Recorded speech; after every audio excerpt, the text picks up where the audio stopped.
거리두기 해제 이후에도 서민들은 좀처럼 경기 회복을 체감하기 어렵습니다. 인건비나 재료비 상승은 물론 눈덩이처럼 불어난 대출 이자 부담에 자영업자 다수는 지난해보다 매출이 오히려 줄었다고 답했습니다. 윤혜리 기자입니다.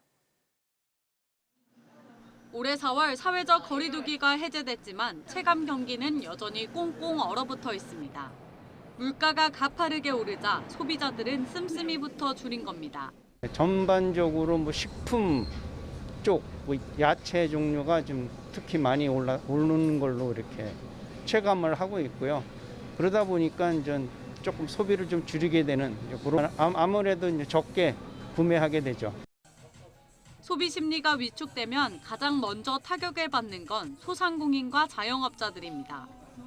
올해 매출에 반짝 회복을 기대했지만 대출 금리와 공공요금 인상이 발목을 잡았습니다.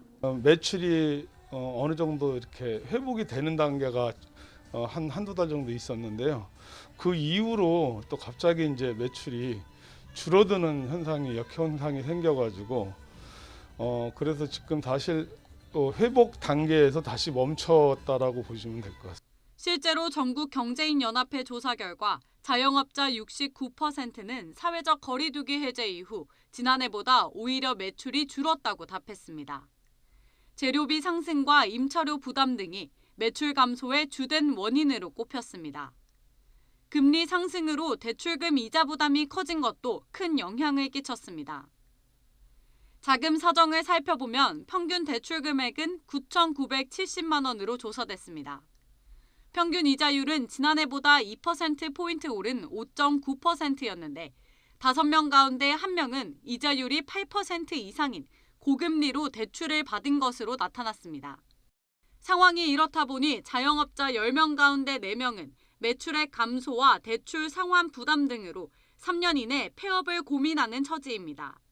자영업자 비중이 OECD에서 가장 높은 25% 정도 되고 있어서 자영업자가 힘들면 결국 서민 경제가 상당히 큰 영향을 줄 수 있기 때문에 이에 대한 대책이 필요한데 정부에서도 이런 것들을 좀 감안해서 자영업자들은 저금리 대출 확대와 소비 촉진 지원, 공공요금 인상 억제와 같은 정부 지원 정책이 필요하다고 요구하고 있습니다.